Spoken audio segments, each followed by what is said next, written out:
Welcome to this week's OK at Work with myself, Sarah Sawyer, and my colleague, Russell Berger, both attorneys at Offit Kurman.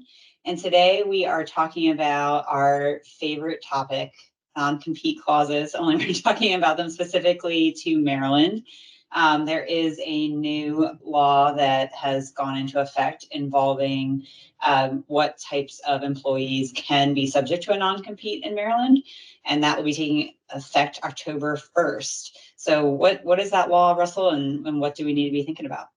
Yeah, so as you've mentioned, since this is one of our favorite topics, we've already talked here about various attacks on non-competes and how they're being challenged and becoming even more disfavored.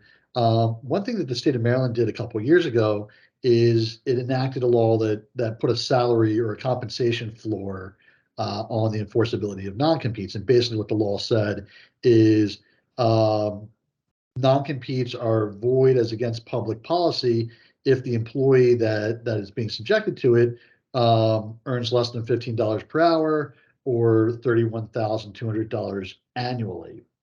But as we've talked about here as well, Maryland is increasing its minimum wage, and on January 1 of 2024, that minimum wage is going up to $15 per hour. So if the legislature didn't modify this non-compete statute, it would be pretty worthless because everyone in the state is making at least $15 per hour, assuming they're being paid lawfully. So what the General Assembly did this session is they passed a law that increases that and indexes that dollar amount. So it's no longer $15 an hour or the 31,000 and change annually. It's now 150% of the state's minimum wage rate.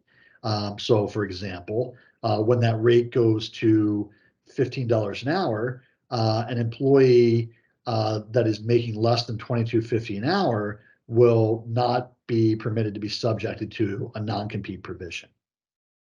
And I think it's a better way of doing it from a structural, intellectual perspective, because otherwise you have to keep changing this law in concert with the minimum wage law.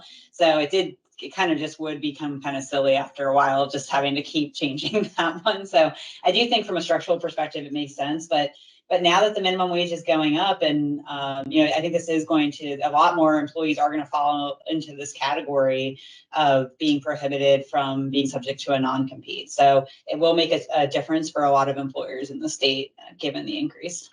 Yeah, well, and to make things a little more complicated, the non-compete compensation threshold goes into effect on October 1. The minimum wage doesn't change to January 1. So there will be an intervening period where, it's not going to go from $15 an hour to $22.50 an hour. There's going to be a pit stop in there for a couple of months in the fall. But to your point, Sarah, really, when you start thinking about it from an annual term, if currently it's 31,200 annual compensation, 150% of that is 46,800. That's a lot more. That's a big difference. And so all the people that presently make more than 31,200, but less than 46,800 that have non-competes, like that range of employees are now, you're going to have to approach it differently. And obviously we've talked a lot about what some of those different strategies might be. And getting into that pay structure, you end up having more employees with roles that might make more sense for them to be subject to a non-compete. When you're talking about the $31,000 number, you're less likely to have an employee that you actually are as interested in putting under a non-compete based on their role. But as it continues to go up, or you start to capture more people that maybe you do have a valid interest in wanting to have a non-compete for. So it'll be interesting to see how things continue to progress, as always with this non-compete area of law. Yeah, well, it just to close up with it, on a general way. It's just another area where it's getting harder and harder to enforce for employers.